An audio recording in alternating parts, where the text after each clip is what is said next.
ముఖ్యమంత్రి చంద్రబాబు నాయుడు రాష్ట్రంలో డైవర్షన్ రాజకీయాలు చేస్తున్నారని మాజీ మంత్రి వైసీపీ తోట నరసింహ విమర్శించారు. కిర్లంపూడి మండలం వీరవరంలో నిర్వహించిన మీడియా సమావేశంలో ఆయన పాల్గొన్నారు. ఈ సందర్భంగా నరసింహం మాట్లాడుతూ రాష్ట్రంలో ప్రభుత్వం ఏర్పడి 100 రోజులు పూర్తయినా చెప్పిన పనులు చేయలేదన్నారు. ఇప్పుడు ప్రజల్లోకి వెళ్తే ఇచ్చిన హామీల గురించి అడుగుతారని 100 రోజుల కార్యక్రమం మొదలుపెట్టే రోజే తిరుపతి లడ్డూ విషయాన్ని తెర మీదకు తెచ్చారన్నారు. రాష్ట్రంలో లడ్డూ ప్రస్తావనే ఉండాలని చంద్రబాబు ప్రజలను పక్కతోవ పట్టిస్తున్నారన్నారు. అదే తరహాలో రాష్ట్రంలో ప్రజలు తిరుపతి లడ్డూ గురించే మాట్లాడుకుంటున్నారన్నారు. దీనిపై జగన్ ఇప్పటికే మాట్లాడడం జరిగిందని, విచారణకు సిద్ధమని ఛాలెంజ్ చేశారన్నారు.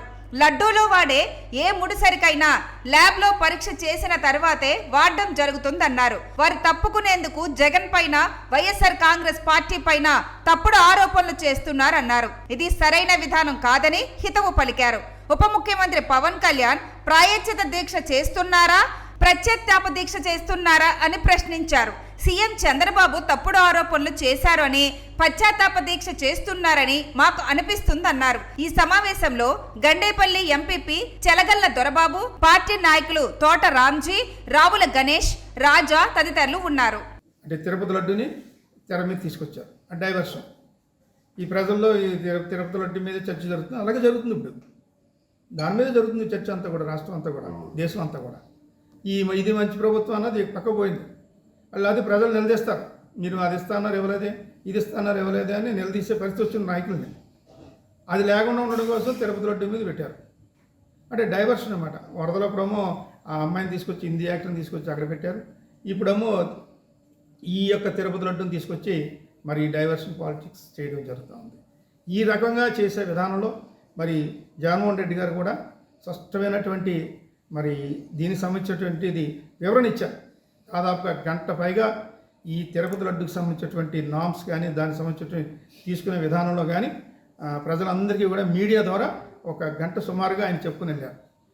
విత్ సర్టిఫికెట్స్తో అన్ని ఆధారాలతోటి చూపించుకుని ఆయన ఎక్స్ప్లెనేషన్ ఇవ్వడం కూడా జరిగింది, చెప్పడం కూడా జరిగింది, ప్రజలకు వివరించడం జరిగింది దీని మీద ఏ రకంగా ఉంది అన్నది. ఆ రకంగా మరి జగన్మోహన్ రెడ్డి గారు వివరణ ఇచ్చారు. మరి దీన్ని ఇంత రకంగా ఉన్నటువంటి దాన్ని జగన్మోహన్ రెడ్డి గారు ఛాలెంజ్ చేశారు. దీన్ని ఎక్కడైనా సరే ఎంక్వైరీ చేసుకోవచ్చు, రుజువు చేసుకోవచ్చు, మీకు ఏ రకమైన ఛాలెంజ్ కానీ మేము రెడీ అని చెప్పి ఆఖరికి chief justice of supreme court chief justice of ఇండియాకి లెటర్ కూడా పెట్టబోతా ఉన్నారు. మీ ఏ రకమైనటువంటి ఎంక్వైరీ చేసుకున్నా సరే, సిట్టింగ్ జడ్జితో చేసుకున్నా పర్లేదు, సిబిఐతో చేసినా పర్లేదు, ఏ రకంగా చేసినా సరే దీన్ని తేల్చండి.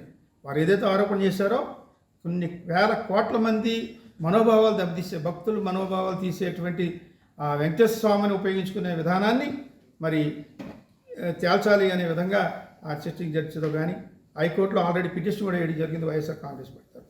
ఈ రకంగా మరి ధైర్యంగా ముందుకెళ్తున్నటువంటి పరిస్థితి ఈరోజు.